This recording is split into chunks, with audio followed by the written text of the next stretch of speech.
Bienvenidas y bienvenidos a un episodio más de Tangente Podcast. Si no nos conoce, aproveche de una vez a suscribirse a nuestro canal en Twitter, en Instagram. Síganos también en TikTok, Facebook, estamos en todos lados, en Spotify. Búsquenos y síganos. Aproveche para suscribirse ahora que nos está conociendo.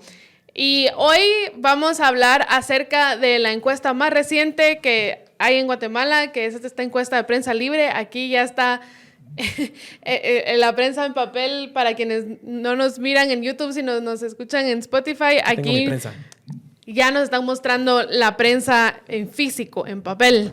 Y hoy me acompañan para hablar de esto Luis Miguel Reyes.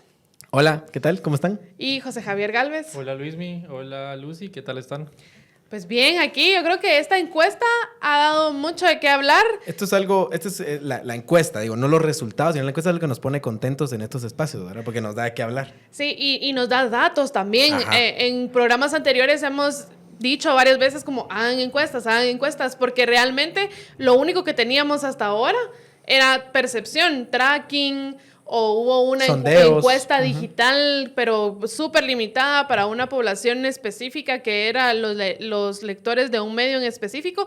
Pero esta es la primera encuesta que tiene ahí su ficha técnica. Si quieren, de una vez entremos en materia. La encuesta se realizó en 22 departamentos, 237 poblaciones y se llevó a cabo del 14 al 23 de abril. Y lo que se hizo fue usar una papeleta simulada, es decir, a diferencia de lo otro que hemos visto, que son los tracking, sondeos y encuestas digitales, sí se le entregó a la gente o al encuestado un papel que simula la papeleta con los diferentes logotipos y fotografías de los presidenciables.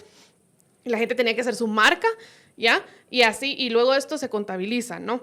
Entonces fue en persona con una papeleta simulada, se llevó a cabo en área metropolitana, urbano en el interior y rural, y se trató de hacer 50% mujeres, 50% hombres, y también un gran rango de edades, ¿verdad? Naturalmente desde los 18 años hasta más de 45 y así. Así que yo creo que esa es una de las primeras ventajas que tenemos de este instrumento, que sí nos está dando una ficha técnica con toda su metodología para que podamos saber qué tipo de datos estamos viendo. O sea, no estamos viendo cuánto la gente comenta en redes sociales acerca de un candidato o candidata, no estamos viendo nada más el reconocimiento, aunque sí es uno de los elementos que incluye el instrumento, sino que estamos viendo el resultado de voto simulado en una papeleta simulada. Y qué bueno que decís eso, Lucy, porque ya se escuchan por ahí algunas voces, ¿verdad? En redes sociales, particularmente Twitter, que es donde estas cosas se discuten más, que hablan de fraude, que hablan de encuestas falsas, que hablan de manipulación, pero yo creo que si esto no es lo más confiable que podemos tener a la mano, pues no sé qué será, ¿verdad? Porque aquí está claramente, aquí hay transparencia, ¿verdad? Se ve en la segunda y tercera hoja de la encuesta, es la ficha técnica que Lucy resumió muy bien ahí. Hay fotos de la gente tomando los datos, ¿verdad? O sea, aquí está, ¿verdad? Esto es lo más cercano que vamos a tener a una encuesta real con datos fiables, y hay que decirlo así, ¿verdad? Porque al final, a mí sí me gusta siempre resaltar que en esta era de la desinformación hay que buscar esos espacios donde está la información correcta o adecuada, y los medios de comunicación tradicionales, no todos, pero digamos que algunos, como Prensa Libre, pues tienen esa característica, ¿verdad? Y es importante, creo yo, en esa línea, cómo esta información es utilizada por los actores políticos, incluso que están en contienda, porque a mí me llama la atención varias cosas. Primero, por ejemplo, que para empezar a mencionar un poco de los datos, sale en primer lugar en la encuesta Carlos Pineda con 23.1%, que era un personaje que hace algunos meses había dicho que las encuestas mentían, que eran una gran farsa, que todo está manipulado, y luego sale la encuesta de nuestro diario y él dice, no, esto es real, miren, vamos a ganar en primera vuelta, aquí está. Y luego lo otro que decías, que me imagino que hacía referencia a otro de los candidatos que se le voy diciendo, esta información es falsa, y Manuel denunciamos a medio mundo, y es Manuel Villacorta, y esta información, digamos, que no solo decís vos bien, es transparente y pues es bastante confiable, que se hace durante todos los periodos electorales, es decir, cada año electoral hay encuestas de este tipo, que al final tienen muy poca variación con los resultados reales y que por eso sirven un montón para saber cómo va a votar la gente. Y creo que no solo para gente como nosotros que está interesada en saber cómo vota la gente y entender esa dinámica, sino también para aquellas personas que están buscando que voten por ellos. Creo yo que es importante, ¿verdad? Porque llevamos un mes de campaña apenas, al momento, digamos, en el que grabamos el podcast, pero faltan 2 meses de campaña todavía. ¿Qué vas a hacer como candidato durante esos 2 meses de campaña si no te satisfacen los resultados de la encuesta, ¿verdad? Sí, exactamente. Y otra cosa también importante de mencionar es que esta solo es la primera entrega de varias. O sea, en los subsiguientes días vamos a ver más entregas de esta misma encuesta. Ahora, habiendo dicho todos los beneficios de tener ya una encuesta y tener datos para analizar, etcétera, antes había más. Por lo menos había competencia. Sí. Yo recuerdo que se hacía también una encuesta de Sid Gallup, por ejemplo. Parece, sí, yo escuché que Sid Gallup parece que sí va a hacer algo, pero y va a salir en estos días, pero no se sabe. Usualmente ellos en Con Criterio es donde han, digamos, tenido... es el medio que usan para difusión de su encuesta. Entonces vamos a ver si sale algo por ahí. Ojalá, porque digamos esa es otra encuesta buena que sirve para poder cruzar algunos datos, ¿verdad? Con esta otra. Usualmente no hay, si están bien hechas, que usualmente lo están, no hay mucha diferencia entre una y otra, ¿verdad? Más o menos reflejan los mismos datos y eso sirve para darle confiabilidad a ambas. Sí, entonces bueno, esta entrega nos señala 2 cosas. La primera es intención de voto y la segunda es conocimiento, ¿no? Más que nada, estas son las 2 cosas que resalta esta entrega de la encuesta. Y bueno, vamos a los datos. En primer lugar, tenemos, como bien mencionadas, a Carlos Pineda con un 23.1%. Luego sigue Sandra Torres con un 19.5%. Mulet con un 10.1%. Y finalmente, en cuarto lugar, Suri Ríos con un 9.2%. Y luego, pues ya seguimos con la carrera de nanos. Los que dicen, me queda 1%, que son los que están ahí al final. Me queda 1%. Ajá. Eso. Según esta encuesta, el candidato del me queda 1% ya subió de 1% a como 1.3, 1.5. Sí, no sé me queda 1.5%, dice. Sí, está bien. Ahora, aquí hay sorpresas. Hay muchas sorpresas. Vamos a decir un par de cosas aportando lo que decía Lucy. Primero que Sandra Torres y Suri Ríos las conoce más del 70% de los votantes, pero pues ahorita no están entre las favoritas, aunque Sandra Torres sí, ¿verdad? A Pineda solo lo conoce el 53.6% de la población, o sea que tiene todavía un espacio de crecimiento bastante importante, lo cual nos dice mucho, ¿verdad? De la posición en la que está y el conocimiento que todavía le falta por alcanzar. O sea, esto es muy probable que su voto siga creciendo bastante. Y luego Mulet tiene un conocimiento parecido al de Pineda de 54.5%, pero está en tercer lugar empatado técnicamente con Suri Ríos, ¿verdad? Entonces, también Edmund Mulet tiene ahí bastante espacio para crecer, mucho más que Sandra Torres y Suri Ríos, ¿verdad? Lo cual pues nos dice algo de las 2 candidatas que al parecer tienen un tope ahí de conocimiento y de intención de voto bastante importante.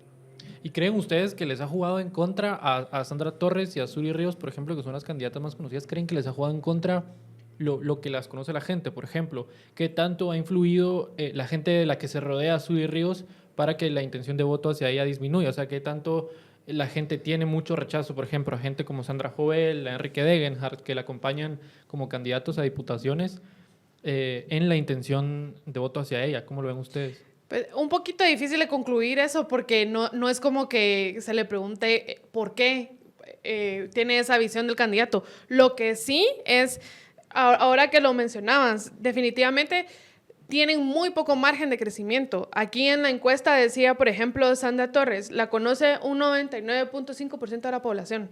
Y de esos, solo un 27.3% tienen una visión positiva hacia ella. O sea, eso ya no crece. Ella ya ahí topó. Porque ya todo el mundo la conoce, pero la gente que la conoce no tiene una visión positiva. Lo que le tocaría sería convertir a esas personas que no tienen una visión positiva y eso es bastante difícil. Esa es casi misión imposible para alguien como Sandra Torres, ¿verdad? Y Suri, como tú mencionabas, ella la conoce 86.2% de la población y otra vez está bajita en visión positiva. 24.3% nada más de la gente la considera positivamente. ¿Qué puede causar esto? Pues yo veo varias causas. Una, naturalmente, la gente la asocia con su papá.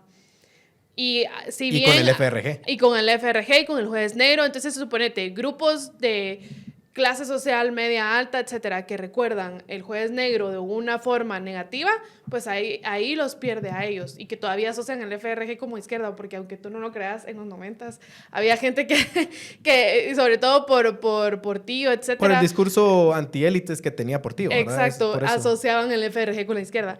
Luego está también todo el legado del conflicto armado interno, naturalmente, etcétera, y luego el discurso pro sistema, que yo creo que lo que mencionabas de la gente que la acompaña, como Degenhardt, como Sandra Jovel, etcétera, la gente que la acompaña es como un reflejo del sistema actualmente, y lo que hemos visto, mira, una de las conclusiones que se puede sacar de esta encuesta y de los resultados es que la gente está harta de la política tradicional.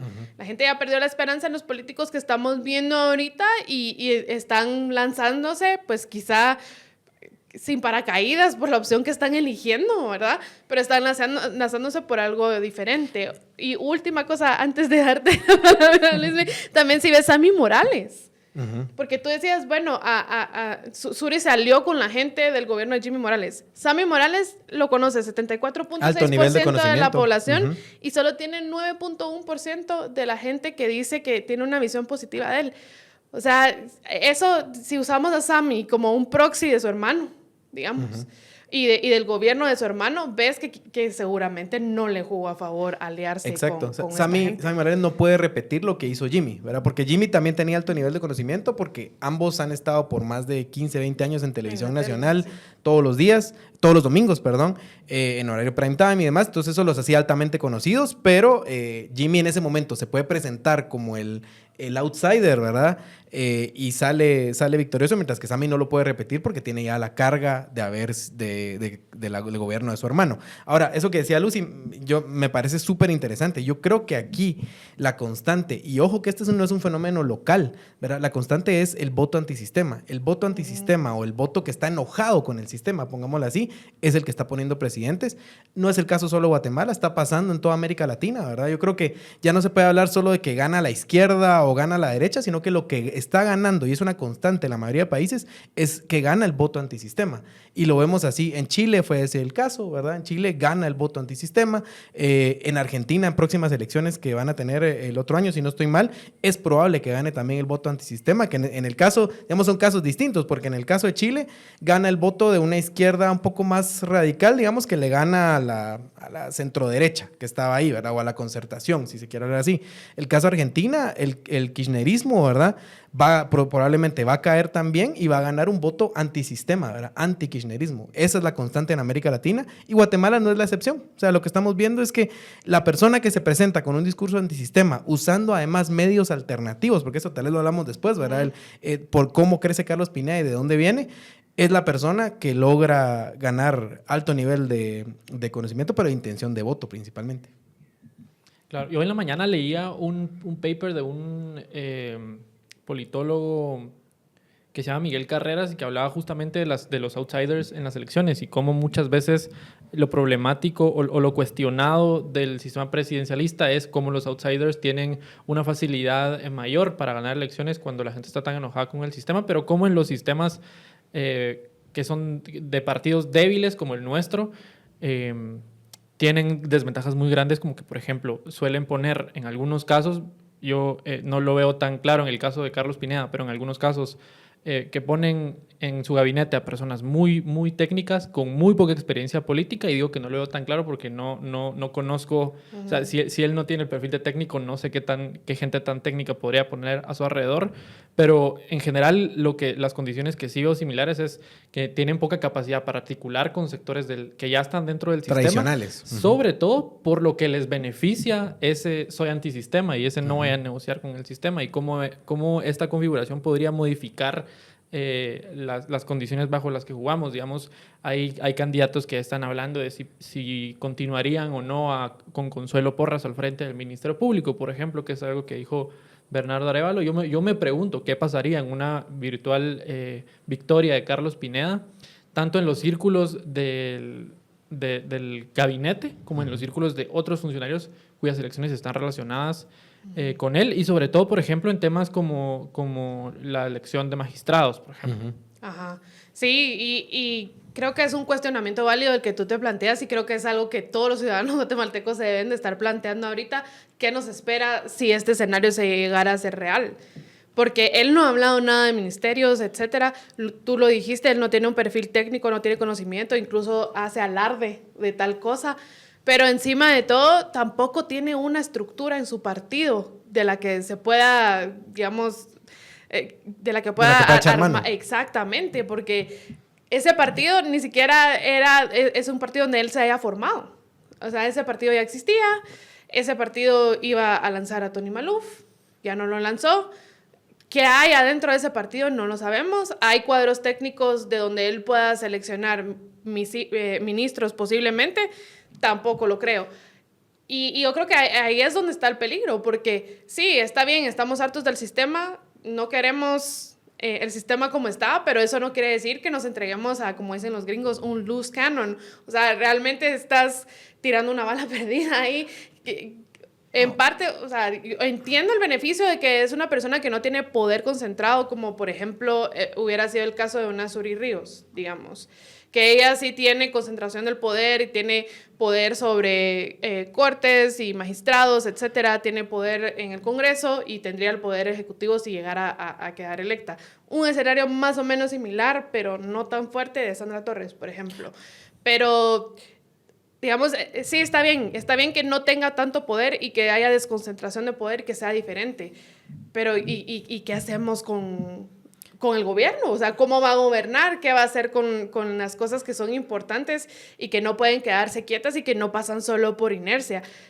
Ahora, yo les digo, tal vez, Lucy, en lo que decías, esta situación no es muy distinta a la que hemos tenido en el pasado, digamos. Recordemos cuando Jimmy Morales llegó, que también fue, digamos, una candidatura un poco sorpresiva, que a estas alturas todavía iba abajo, ¿verdad? No había Pineda ha sido un salto mucho más grande que Jimmy Morales, mucho más rápido, diría yo. Pero también, recuérdense que todas estas candidaturas son armadas así por trocitos y todo está pegado con chicle, ¿verdad? Entonces, y lo que pasa es que entonces llegan a, digamos que ganan, supongamos que el resultado de esto es que Pineda gana, que es a lo que apunta estos datos que vemos ahorita. Pues lo que va a pasar es que en enero, digamos, de fin de año para enero van a estar armando un gabinete ahí y eso depende de cuáles van a ser sus círculos más cercanos, ¿verdad? Pero digamos, yo no lo veo en ese sentido, no es un escenario que no hemos tenido antes. Lo que pasa es que tal vez los círculos son distintos y eso es lo que aquí a lo mejor puede preocupar un poco, ¿verdad? Porque ¿quién es la gente que se le va a acercar a Pineda? Y seguramente ya le están hablando, o sea, esta puerta ya la están tocando y está empezando a llegar la gente a ver, bueno, mire, usted va a ganar, cómo colaboramos, que hacia dónde vamos, qué le ofrezco, qué necesita, ¿verdad? Todo eso pasa y es muy normal, especialmente con este tipo de candidaturas, ¿verdad? Pero yo en ese sentido, digamos, tal vez no me preocupa tanto porque no lo veo tan distinto a otras ocasiones. Tal vez lo distinto sería quién es ese círculo o qué tanto se va a dejar él que se acerquen a estos grupos, ¿verdad? Pero sí es un tema pues interesante que lo vamos a ver más adelante de ver cómo se arma cómo se pega con chicle esos gabinetes, porque es lo usual, ¿verdad? Los gabinetes y tal vez también la fuerza que pueda tener el Partido Prosperidad Ciudadana en el Congreso, porque al día de hoy es una fuerza súper pequeña. Yo tengo 3 diputados, uno de los cuales va a intentar elegirse con un partido distinto, que es Jorge García Silva, el diputado que está involucrado en el caso del INSIBUME. No sé qué tanto atrae un candidato a presidente los votos al Congreso, especialmente cuando son candidatos que los conoce tan poca gente. Digamos que sabemos que aunque Sandra Torres no gane las elecciones, su fuerza en el Congreso igual podría ser relevante. Lo mismo en el caso de Suri Ríos, pero en Prosperidad Ciudadana a mí me queda mucha duda. Pero ahí también, digamos, cuál ha sido, para ver un poco lo que ha estado pasando en los últimos 2 gobiernos, es que llegan con bancadas pequeñas, débiles, ¿verdad? Llegan débiles en el Congreso. Pero ¿qué es lo que se ha hecho? Comprar el Congreso para armar una superbancada que se ha llamado como el Pacto Oficialista, que ya tenemos por lo menos dos legislaturas de estar en esa dinámica, en donde transaccionalmente van haciendo política, ¿verdad? Entonces lo que les conviene a todos, pues votan a favor, cuando no se desintegran un poco. O sea, esa ha sido la dinámica del Congreso hasta ahora. Lo que va a necesitar, digamos, un personaje como Pineda es operadores hábiles dentro del Congreso y eso también se le van a ir pegando, ¿verdad? Ahorita que lo van viendo como un potencial ganador. Entonces, digamos, yo esa dinámica creo que ya la traemos. La cosa es para dónde va a girar el candidato o el, digamos, el presidente electo, si es que resulta electo o quien resulta electo, si va a querer gobernar, ¿verdad? ¿Qué va a querer hacer? Esa es un poco la cosa. ¿Y qué va a necesitar para poder implementar esa política? Y otra cosa que quiero recuperar de lo que tú dijiste es que también estas encuestas son una herramienta para los demás partidos, o sea, para todos los partidos, y ver cómo voy, digamos, ese termómetro que les va diciendo, hay fiebre, no hay fiebre, cómo voy. Y creo que ahorita hay una gran oportunidad para otro montón de candidatos, porque si te das cuenta, Carlos Pineda realmente en términos de conocimiento no está tan alto como otros candidatos. Él tiene un conocimiento de 53.6 y que está bien, pero no es decir, todavía le queda chance de que lo sigan conociendo. Hay una brecha. Y esa brecha todavía se puede aprovechar con otros candidatos. Ahora, lo que sí, de nuevo, es poderoso y a mí me pareció sorprendente, yo nunca había visto un caso así, es que tiene aceptación del 52.4%. Es decir, casi que persona que lo conoce, persona que tiene una percepción positiva de él, el porcentaje de las personas que tienen una percepción que no es positiva de él es más bajito. Si esto se traduce en intención de voto, pues naturalmente vemos que no, porque si no tendría 50 y pico y tiene 23. Claro. Pero a lo que voy es que todavía hay espacio ahí que se puede cubrir. Exacto. Y que otros candidatos pueden aprovechar, apuntándole a darse a conocer, pero no darse a conocer a la loca, así de cualquier publicidad es buena publicidad, ¿no? Darse a conocer de tal forma que su percepción sea positiva para estas personas. Pero yo no sé si, digamos, el resto de candidatos entiende por qué el éxito de Carlos Pineda. Porque eso es lo que es interesante de analizar en este punto, me parece, es ¿qué hace que Carlos Pineda, primero, llegue a ese nivel de conocimiento, llegue al primer lugar, al menos en esta encuesta que estamos viendo, y segundo, tenga tan buena aceptación dentro de ese público que lo conoce, ¿verdad? Y yo creo que son varios factores que es bien interesante de ver de su campaña. Su campaña ha sido atípica. Primero porque para mí es la primera campaña que se hace casi exclusivamente a través de redes sociales, ¿verdad? Sí. Y particularmente TikTok. O sea, el gran motor de la campaña y del crecimiento de Carlos Pineda ha sido TikTok, ¿verdad? Una red social que, ojo, al día de hoy, ya algunos datos recientes dicen que es más usada que Facebook en Guatemala, ¿verdad? Más o menos el 38% de la población que está conectada tiene acceso a TikTok versus un 33% de Facebook, que Facebook hasta hace unos años era la red social líder en Guatemala. Eso es bien interesante. ¿Qué ha movido esto? Yo creo que, bueno, primero el gran influjo de remesas, ¿verdad? Que permite a la gente tener acceso a dinero para poder comprar celulares, pero también algunas empresas de telefonía están dando planes de TikTok que, por ejemplo, por 10 quetzales, le metes una tarjeta de 10 quetzales a tu teléfono y tenés poquitos minutos de internet, poquitos minutos de llamadas, pero tenés TikTok ilimitado durante todo el mes, ¿verdad? Eso significa que la gente lo que pasa haciendo no usa el teléfono ni para llamar ni para nada más que para ver TikTok, ¿verdad? Entonces, eso tiene un gran efecto y eso es lo que estamos viendo aquí. ¿Y qué es Mechito? ¿Qué es el patrón de Mechito? ¿Qué es Carlos Pineda? Lo que son personalidades de TikTok que tienen, porque ojo, esto no es de ahorita.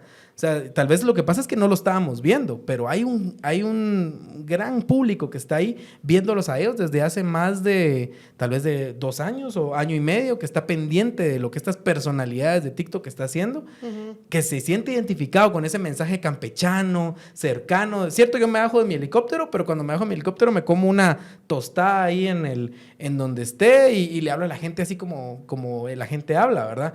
Y eso tan cercano. Y ojo, el mensaje de Carlos Pineda no es un mensaje superficial o así, o de broma, porque la gente dice, ay, sí, es que son payasos haciendo payasadas en redes sociales. No. Yo el otro día estaba viendo un mensaje y él se baja en un lugar en Quiché. Se baja a su helicóptero, ¿verdad? Se acerca a la gente a saludarlo aquí y allá. Y él llega y les dice, miren, ustedes han estado olvidados y ustedes viven aquí como que estuvieran en los años 80. Refiriéndose a la pobreza de la gente y el atraso en el que están. Ese es un mensaje muy profundo que a la gente le llega mucho. O sea, él no está diciendo tonterías. Su mensaje es serio. Lo que pasa es que la forma nos parece chocante porque es chabacano, sí, pero el mensaje es profundo. No está bailando en redes sociales como están otros candidatos, ¿verdad? Entonces, o sea, yo un poco lo digo porque es que no sé si están viendo que el éxito de Carlos Pineda no es la payasada, sino que es la forma como dice lo que dice.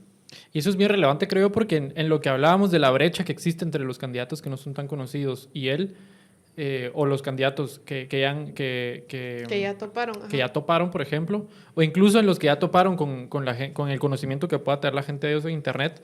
Es bien importante lo que decías, que no es solo llegar a las redes sociales, por ejemplo, empezar a hacer más TikToks y ya estuvo, sino que también tiene que ver ese tipo de cosas, porque luego hay otros candidatos con mensajes quizás un poco más elaborados y todo esto, y con un lenguaje muchísimo menos accesible a la gente, que no van a tener el mismo efecto, ¿verdad? Me parece a mí, por ejemplo, que es uno de los problemas de Bernardo Arévalo, que personalmente me ha parecido un diputado cuyos discursos en el Congreso siempre han sido muy coherentes, muy bien hilados, muy bien pensados, pero incluso hablando con gente de sectores académicos, sobre todo el año pasado, yo les preguntaba qué pensaban de él y me decían es que me aburre escucharlo.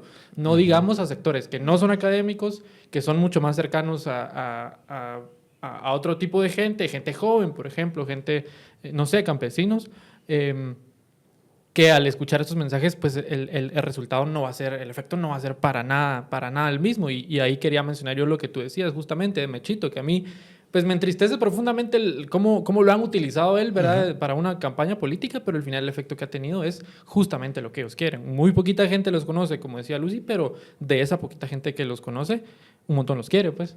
Y por eso es que está donde está. Que es algo que, en resumen, creo yo que no cualquiera podría hacer. No veo, por ejemplo, a Mulet teniendo ese efecto. Lo vimos al principio de la campaña, algunos videos donde él salía haciendo ejercicio y bailando y que al final creo que ni siquiera él, y generó el efecto contrario. O sea, no me hacía sentir cercano a él, sino que daba un poquito como o sea, repelía un poquito, quiero decir, y veo lo mismo con otros candidatos, con Suri, por ejemplo, que es una candidata que siempre se ha mostrado como muy pulcra, muy desde una postura muy lejana a un montón de la gente, pero Sandra Torres creo que ha estado, o me da la impresión que ha estado intentando aprovecharse un poco más de eso, pero ella ya topó, que es lo que vemos hoy en la encuesta, entonces ya no hay mucho para dónde. Pero a Carlos Pineda sí le salió bien, ¿no?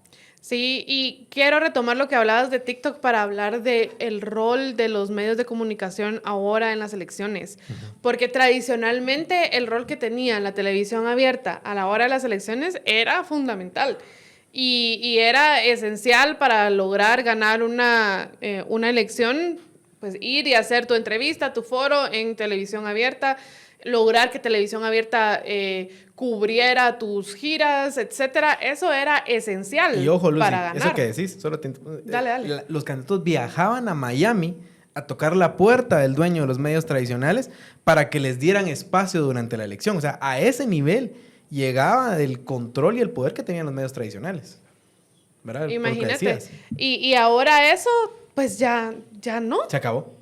O sea, puedes ver que alguien que no tenía acceso o que no tiene y aparentemente no quiere porque por ahí sacó un video diciendo que no le interesa estar en la televisión abierta, etcétera, ha logrado dar ese salto cuántico que dio nada más con TikTok, redes sociales y sus giras. Incluso criticando a los medios de Ángel González. O sea, incluso diciendo que son partícipes del sistema y demás. O sea, incluso con un discurso así fuerte. Y aquí te aporto, yo estaba buscando unos datos hoy precisamente para contarlos hoy. Y ya hoy la penetración de Internet en Guatemala es del 65%. Esto varía porque el nivel de penetración, el nivel de conectividad de la gente no es igual, ¿verdad? Hay gente que tiene a lo mejor una vez a la semana acceso a Internet, gente que tiene muy poco, digamos que puede, y gente que está todo el tiempo conectada, como tal vez somos nosotros, ¿verdad?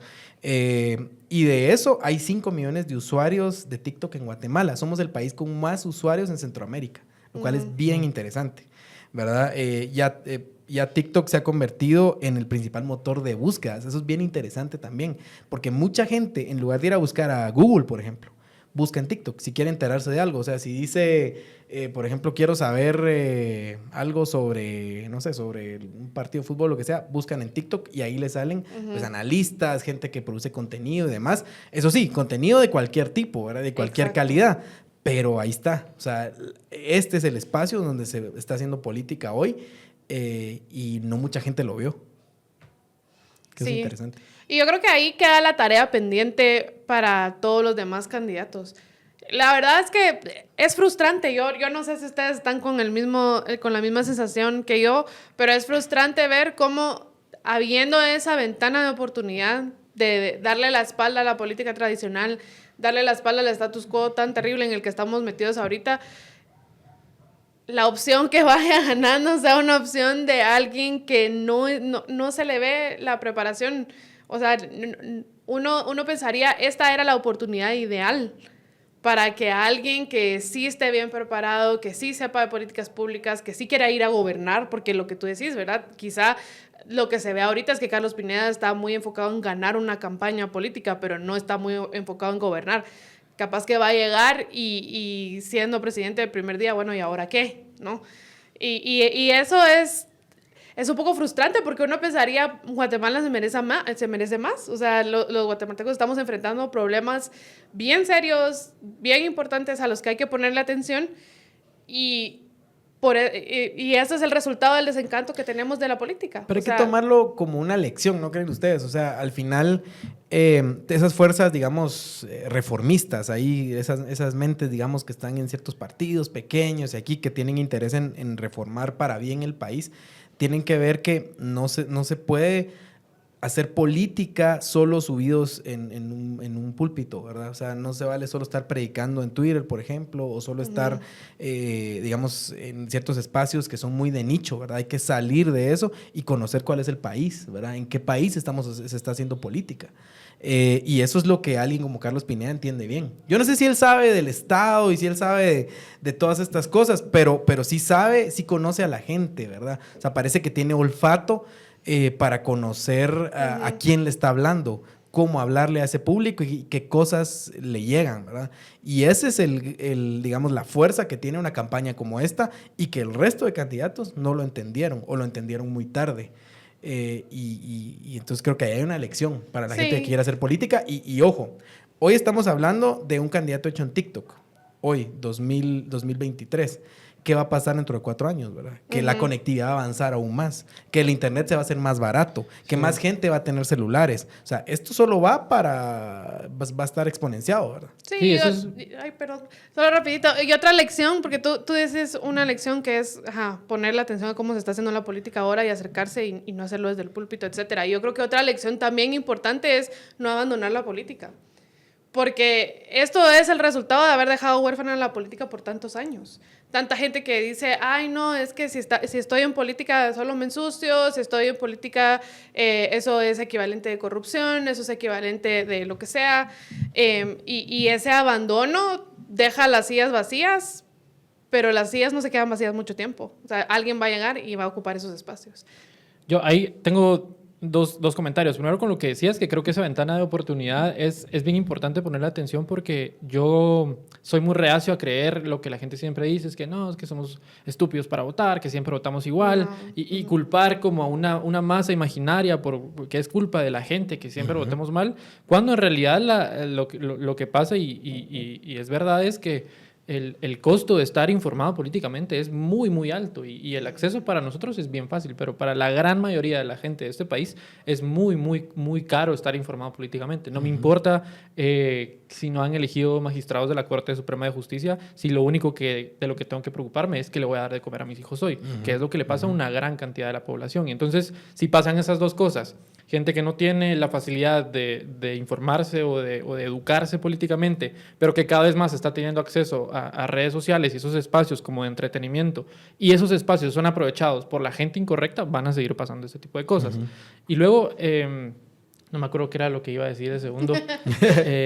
Algo del abandono de la política. Sí, es cierto. Algo que me llama mucho la atención y me preocupa un montón de Carlos Pineda es su actitud frente a los cuestionamientos, en específico su actitud frente a los cuestionamientos de la prensa. ¿Por qué? Porque es cierto que quizás ha habido un abandono de la política en los años recientes, pero también ha habido una expulsión del escenario político de mucha gente en los años recientes. ¿Qué quiero decir con esto? Si sacan del país a operadores de justicia, a exfiscales, a magistrados, a periodistas, los meten a la cárcel. Yo creo que todo esto es muy relevante pensarlo en el sentido de qué viene con actores diferentes, o diferentes entre comillas, quiero decir, porque aunque estén rodeados de gente distinta, con esas actitudes, digamos, muy autoritarias, muy de por qué me estás cuestionando, y si me cuestionas, me burlo de ti, y luego voy a redes sociales a criticarte, a decir que no sos independiente, que sos mal periodista y lo que sea. cómo esa configuración va a detener o va, que creo que es lo que yo creo que va a pasar, o va a optimizar esa persecución contra los opositores políticos. ¿Qué tanto va a continuar esta maña de que vamos a tener candidatos que no van a estar inscritos porque no tenían finiquito, o ese tipo de cosas que utiliza el mismo sistema en este momento para expulsar a gente que en realidad es disidente, con caras, que, como digo, entre comillas, nuevas, ¿verdad? Que podrían traer las mismas dinámicas. Creo yo que eso de abandonar la política puede tener un poco de repercusiones graves, sobre todo si es un poco un abandono involuntario, ¿va? Y tal vez con lo que vos decías, José, a ver, aquí el votante no es tonto, o sea, el votante es inteligente y el votante está harto del sistema. Eso es lo que nos está diciendo esto. El votante está harto de lo de siempre, está harto del sistema, está harto de la corrupción, está harto de que no den respuestas, está harto de que los servicios públicos no funcionen. Sí, del abandono. Entonces, es claro, el votante busca una opción que le dice que va a resolver eso. Lo que pasa es que la busca cada 4 años y le miente y después no cumple lo que le ofreció, ¿verdad? Pero ese es otro problema, digamos. Pero a la hora de la elección, la gente quiere un cambio, ¿verdad? Y está harta. Y lo mismo pasa en las municipalidades, ¿verdad? En las municipalidades hay una alta rotación, ¿verdad?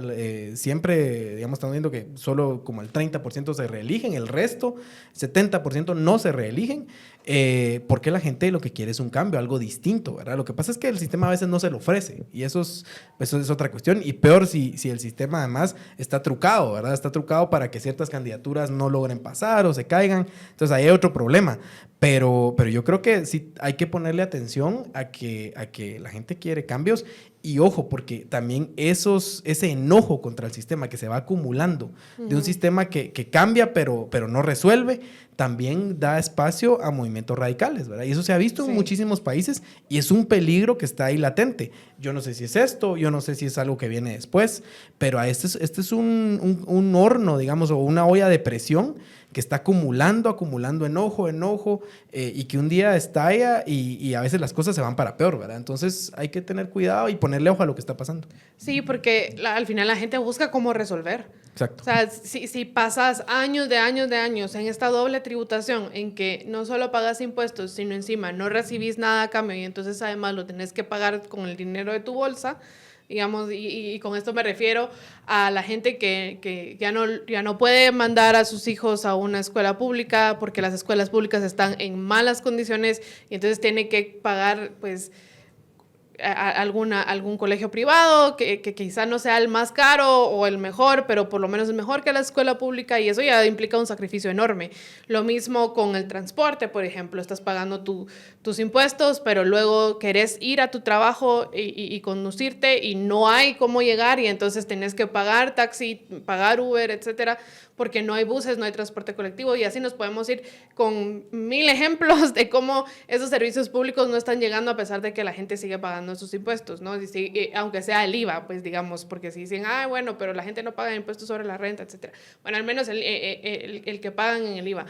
Son años de acumular esta frustración que eventualmente, como tú decís, va a explotar y la gente tiene que buscar cómo resolver, ¿no? No se van a quedar de brazos cruzados y esperando a que caiga el milagrito. Habiendo dicho todo lo que hemos dicho, sí creo que es importante aclarar, porque luego recibimos comentarios en redes sociales, creo que es importante aclarar que estamos súper claros que esto es una fotografía de un momento y que puede cambiar. Quedan 2 meses de campaña y así como nadie se esperaba, o bueno, no sé si alguien se esperaba los resultados que estamos viendo hoy, creo que sí hay muchas sorpresas. Sí. Pues quizá la próxima entrega de encuestas, si es que la va a haber en un mes o en 2 meses, pues también venga con sorpresas. Estamos conscientes de que esto posiblemente pueda cambiar. Sí. Y de nuevo, el hecho de que estemos analizando a la persona que va de puntero en esta encuesta no quiere decir que nosotros le apoyemos ni le hagamos campaña ni nada.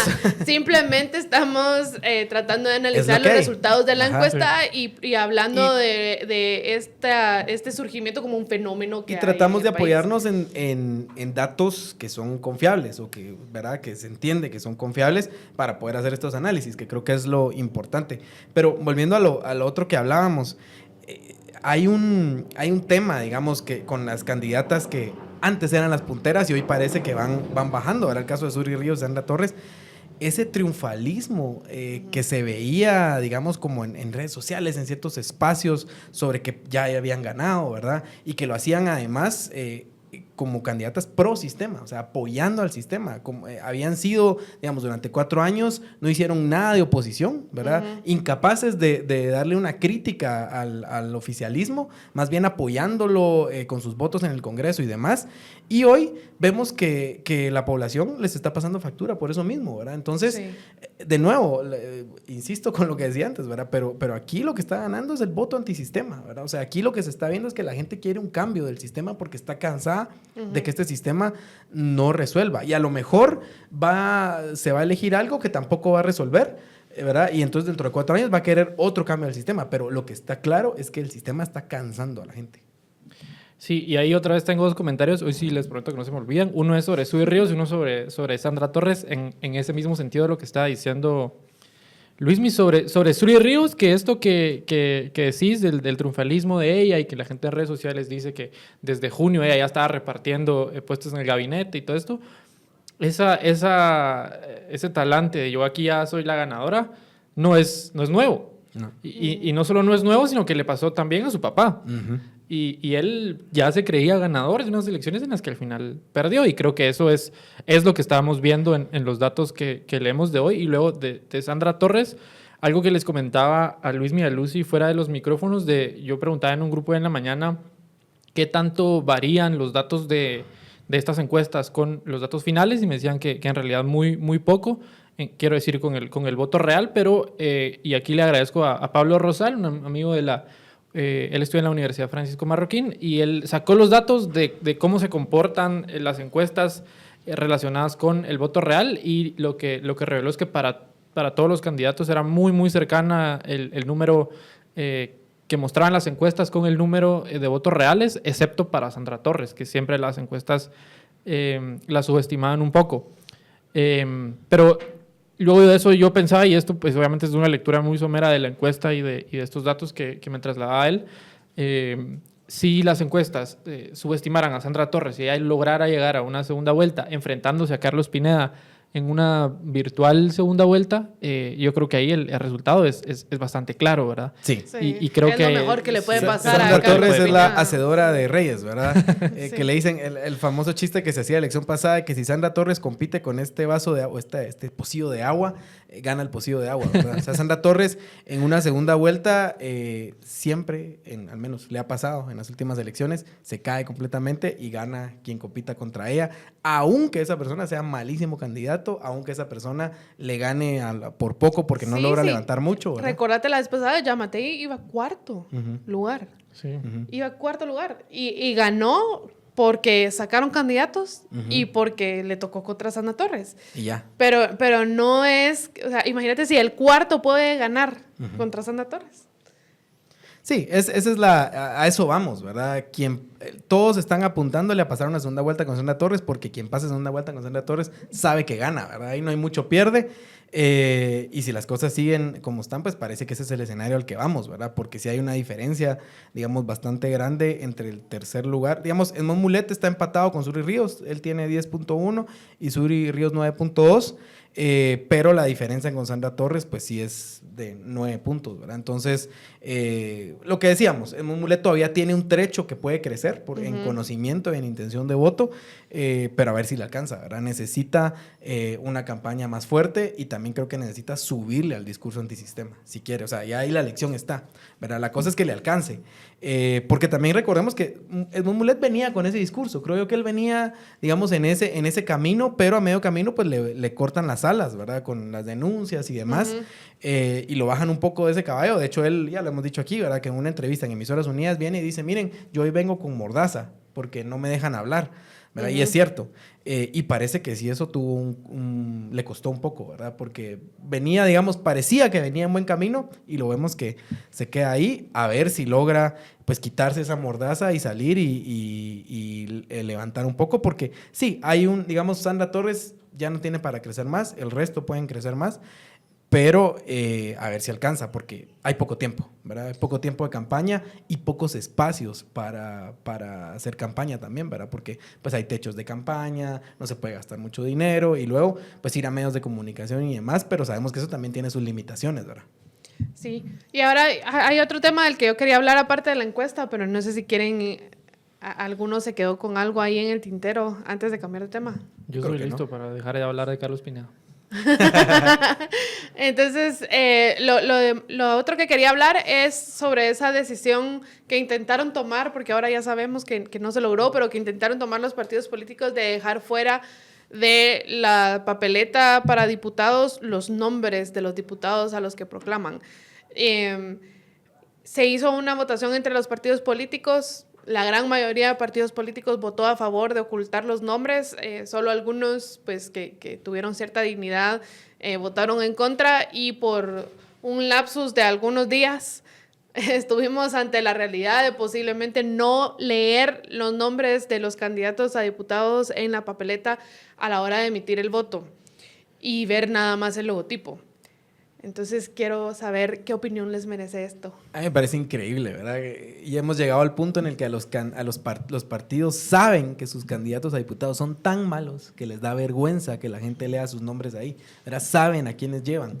Y entonces está clarísimo que lo que querían era engañar a la población, ¿verdad? O sea, engañarla aún más, poniendo ahí personajes de dudosa reputación y que la gente no supiera ni por quién está votando, ¿verdad? No solo votamos en lista, que digamos eso tiene sus problemas. Yo digamos con el tema del voto uninominal y todo tengo mis dudas, pero digamos que votar en lista sabemos que tiene sus problemas porque acarrea ahí todo tipo de personajes al Congreso, pero además de que votamos en lista, no poder ni ver el nombre de las personas que van ahí, porque la gente por lo menos mira al primero o segundo lugar y eso le da una idea de quiénes van. Ay, me parece una aberración. O sea, ya era una burla al elector, ¿verdad? Al votante. Y qué bueno que se echaron para atrás. Y hay que decirlo, fue porque sintieron algo de presión los partidos. Y eso sí, hay que decirlo, eso sí fue en Twitter, porque yo creo que es un tema más de burbuja, ¿verdad? Pero se siente esa presión de que les dé un poco de vergüenza, de que querían ocultar a quienes llevaban en sus listas, ¿verdad? Porque tampoco vemos gran publicidad. ¿Qué partidos están diciendo? Bueno, nosotros llevamos a esta persona en la casilla 1, 2, 3 y por este ponen distrito. Uno que otro reconocido. Alguno que otro ves por ahí y nada más, ¿verdad? Pero entonces es una vergüenza. Qué bueno que se logró revertir la decisión y hay que ver porque hay partidos que todavía aún así se abstuvieron de votar y algunos que votaron en contra, ¿verdad? Hay que decirlo y que los vea la gente. Sí, y justamente eso ahí estaba tenés buscando vos la lista, para dale. decirlos. Votó en contra el Partido Republicano y se abstuvieron de votar los partidos Prosperidad Ciudadana, Valor, Unión Republicana, UNE y PAN. Ahí están. Y yo, tal vez para añadir a lo que decías, Luismi, me parece no solo una aberración, sino ya casi una costumbre. Una costumbre de algo que yo he visto recientemente, pero ojo que ahí tengo que hacer la aclaración de que yo hasta recientemente pues he estado involucrado en este tipo de cosas, entonces... Yo pensé que ibas a decir, yo hasta recientemente nací. Bueno, sí. También, pero... Hasta recientemente soy adulto. Se dijo que es fan de Peso Pluma, ya con eso. Vamos a hablarlo. Hay que a hacer hablar un del cultural Peso sobre Pluma, Peso cultural de Pluma, Peso Pluma. y ¿cómo se llama el género? Corridos tumbados. Corridos tumbados. Vamos a hablar de eso también. Estén pendientes. Sí. Pero lo que quería decir es que la costumbre que está sucediendo en este tipo de cosas me parece a mí que es un formalismo jurídico bien, bien peligroso. Voy a intentar explicarlo muy rápido. En este caso, lo que pasó fue que la norma, que es un artículo del reglamento de la Ley Electoral y de Partidos Políticos, el artículo 81, lo que dice es que cuando sea factible, con esas palabras, se van a incluir los nombres de los diputados y luego unos párrafos más abajo dice, bueno, se van a juntar los representantes de cada partido y van a acordar cómo va a quedar la papeleta final. Entonces lo que pasó fue que interpretando esa norma muy formalmente vinieron los magistrados y los partidos a quienes les conviene y dijeron, bueno, podemos escoger no poner los nombres de los candidatos. ¿Por qué? Uno, porque puede ser que no sea factible, porque no hay mucho espacio, son muchos partidos, no sé qué. Y dos, porque quienes deciden son los partidos. Aquí lo que primó aquellas interpretaciones huizachiles que de las que ya estamos acostumbrados. Exactamente, lo que primó fue una interpretación del artículo que me favorezca a mí y no que favorezca el derecho de la ciudadanía a saber por quiénes están votando. Democracia, ¿verdad? Que es algo que pasa mucho en procesos de elección, no solo de elecciones generales, sino de elecciones de funcionarios públicos de segundo grado. Es algo que pasó y yo lo tengo todavía muy fresco en la elección, por ejemplo, de la fiscal general. La interpretación que se hizo, por ejemplo, de la posibilidad que tienen las personas de presentar lo que llaman tachas, es decir, objeciones a su candidatura. Lo que hizo la comisión de postulación fue recibir las tachas, incorporarlas al expediente, darle chance a ella de que presentara sus pruebas de descargo. Ella las presentó, ella y todos los demás candidatos que tenían tachas, los agregaron al expediente y ya estuvo. No hubo discusión sobre cuál era el fondo de las tachas, sobre si realmente las pruebas de descargo desvirtúan o no esas objeciones, etc. Y a lo que voy es, cuando los organismos que están a cargo de la interpretación de la ley hacen una interpretación tan ligera, teniendo en cuenta solo lo que textualmente dice, valiéndose de que esa es la norma en un artículo de la ley del organismo judicial, el resultado es este tipo de cosas, que quien se ve afectado es la ciudadanía, en este caso, en su derecho a elegir y ser electos. Especialmente porque esto es algo que no es nada cercano a la ciudadanía, es algo muy técnico, muy específico, que es difícil de detectar así, digamos, muy superficialmente. Y que si no hubiera sido, en este caso, por ejemplo, por algunos fiscales, y esto también hay que decirlo, por ejemplo, Andrea Reyes, fiscal de Semilla, quien fue una de las principales promotoras de que este tema saliera a la luz, el de las papeletas, si no fuera por gente que pone ante el spotlight que están sucediendo estas cosas, realmente no nos damos cuenta. Y como les digo, es algo tan específico que hace el doble de daño porque no nos estamos dando cuenta de lo que es, porque no es tan evidente. Y está pasando cada vez más con funcionarios, especialmente de tribunales, es decir, de la CC, del organismo judicial y ahora del Tribunal Supremo Electoral, ¿verdad? Esas interpretaciones de la ley que al final son tan peligrosas porque son muy formalistas, porque obviamente lo que quieren es favorecer ciertos intereses, ¿no? Sí, pero imagínate darle esa potestad, o bueno, darse ellos, según la interpretación que le dan a la norma, esa potestad de autogobernarse, digamos, o de tomar ellos la decisión y que aunque esa decisión solo obedezca a sus intereses, sí está tremendo. ¿Algo más, Luismi? Yo creo que ahí estamos. Ahí estamos. Estuvo alegre. Vamos a seguir con cobertura de la encuesta esta semana porque mañana sale otra parte de la encuesta y el jueves sale la última de esta, ¿verdad? Entonces van a ver ahí más datos que analizar. Y además, también... dale. Solo iba a decir que además hoy 2 de mayo tenemos la primera entrevista con candidatos. Hoy nos visita Edmond Mulet. Va a estar hablando con Daniel Herring. Así que, pues nada, escúchenlo. Estén pendientes de nuestro podcast cultural sobre corridos tumbados. Muy importante. Sí, muy importante tema que vamos a hablar. Sí, yo tengo ahí algunas objeciones importantes que hay que hacer. A ver qué interpretación le da aquí el link. Yo una vez lo digo, siempre denme corridos tumbados. Ajá. Así que ya sabe, para más interpretación y análisis de las encuestas que se vienen, para la serie de entrevistas con candidatos presidenciales aquí en Tangente, este es su lugar para obtener el análisis y la información. No se pierda ningún episodio, suscríbase a nuestros canales de YouTube, de Spotify, síganos en redes sociales, ahí no solo ponemos clips de nuestro podcast, sino también a veces hacemos video reacciones de cosas que vemos por allí, así que búsquenos en Instagram, Twitter, TikTok, estamos en todos lados y muchas gracias. Hasta la próxima.